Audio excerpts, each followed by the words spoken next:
Que représente le cœur dans les religions? C'est quoi la signification du Sacré-Cœur? Le cœur, c'est pas le cœur physique, mais ça veut dire le noyau. En latin, on appelle ça le corps, C-O-R. C'est le noyau de quelque chose. C'est un peu comme la carte mère d'un ordinateur. Et ce noyau, ce cœur est symbolisé dans le Nouveau Testament, par exemple, par Jésus. Au niveau humain, le cœur d'un homme, c'est sa conscience, c'est la vie qui est implantée dans lui.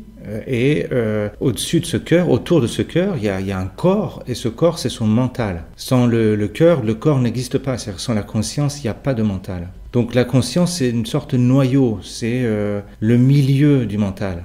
D'ailleurs, dans l'iconographie, le cœur de Jésus n'est pas à l'endroit du cœur physique, mais au milieu, au niveau du sternum. Il y a un épisode du Nouveau Testament où Jésus va parler aux gens dans une synagogue, mais les gens deviennent en colère et ils se lèvent, ils le chassent de la ville et le mènent jusqu'au sommet d'une montagne pour le précipiter en bas.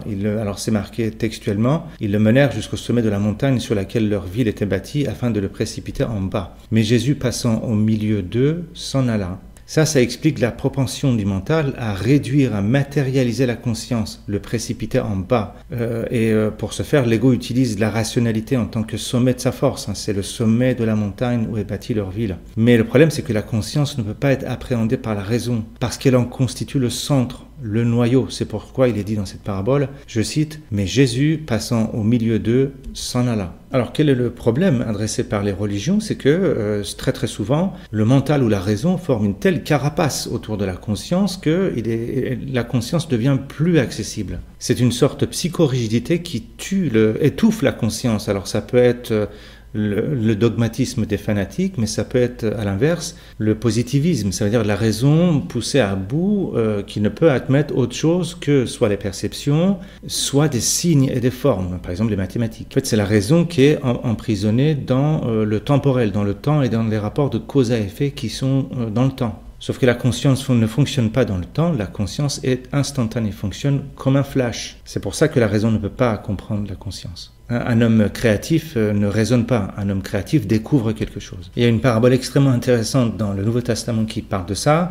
Il y a des gens qui apportent sur un lit un homme qui était paralytique et il cherchait à le faire entrer et placer sous le regard de Jésus. Mais comme il ne savait pas par où l'introduire, à cause de la foule, il y avait du monde, il monte sur le toit et le descend par une ouverture avec son lit au milieu de l'assemblée devant Jésus pour qu'il soit guéri.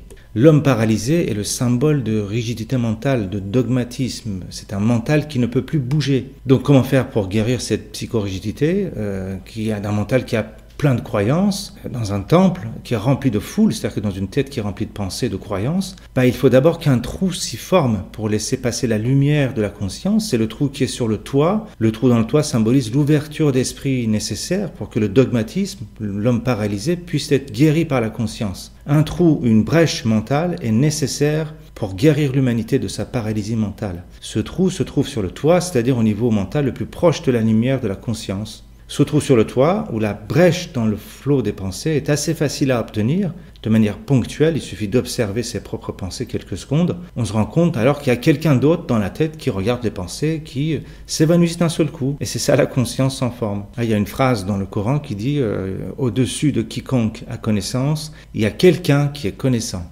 Au-dessus du mental, il y a la conscience. Tout comme au-dessus de la terre, il y a le ciel. Le ciel enveloppe la terre, de la même manière, la conscience enveloppe le mental.